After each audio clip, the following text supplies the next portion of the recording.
दोस्तों, आज की कहानी है साधु की बेटी। बहुत समय पहले की बात है।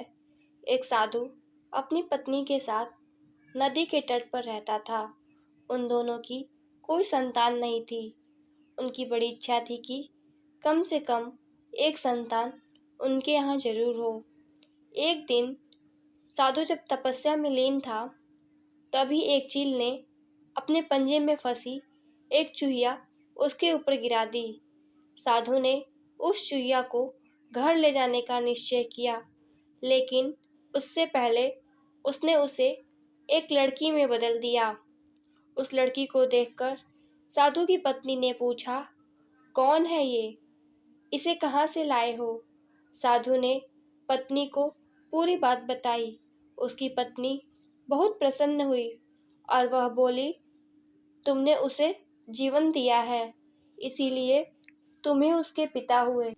इस तरह मैं भी उसकी माँ हुई। हमारे यहाँ कोई संतान नहीं थी, इसलिए भगवान ने इसे हमारे पास भेजा है। जल्द ही वह बच्ची एक सुंदर युवती बन गई। जब वह 16 साल की हुई तो साधु और उसकी पत्नी ने उसका विवाह करने का निश्चय किया। साधु ने सूर्य देवता का आवाहन किया। जब सूर्य देवता उसके सामने आए तो साधु ने अपनी बेटी से विवाह करने का अनुरोध किया। हालांकि लड़की को यह विचार अच्छा नहीं लगा और उसने कह दिया, क्षमा कीजिए, लेकिन मैं सूर्य देवता से विवाह नहीं कर सकती क्योंकि वह बहुत गर्म है। निराश साधु ने सूर्य देवता से कहा कि अब वे ही उसकी लड़की के लिए कोई सुयोग्य वर सुझाएं। सूर्य देवता ने कहा, बादलों के देवता से आपकी लड़की की जोड़ी सही बैठेगी क्योंकि वे ही धूप की गर्मी से उसकी रक्षा कर सकते हैं।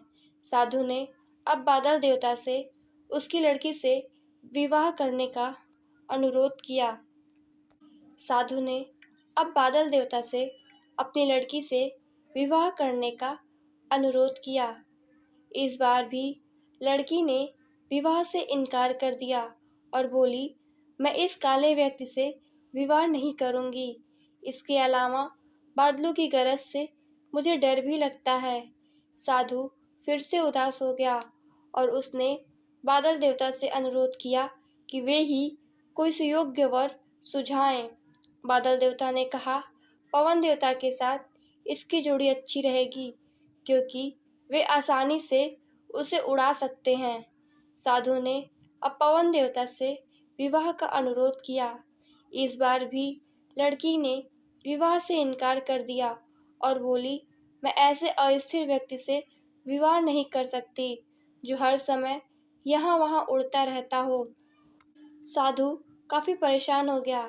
साधु ने पवन देवता से ही कोई सुयोग्य वर सुझाने को कहा। पवन देव ने जवाब दिया, पर्वतों के राजा बहुत मजबूत और स्थिर हैं। वे बहती हुई हवा को भी आसानी से रोक सकते हैं। उनसे आपकी लड़की की जोड़ी सही बैठेगी। साधु अब पर्वतराज के पास गया और उसने अपनी लड़की से विवाह करने का अनुरोध किया।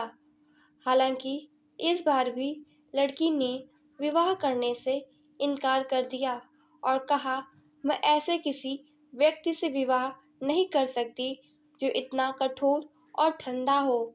लड़की ने साधु से किसी नर्म वर को खोजने को कहा। साधु ने पर्वतराज से सलाह मांगी।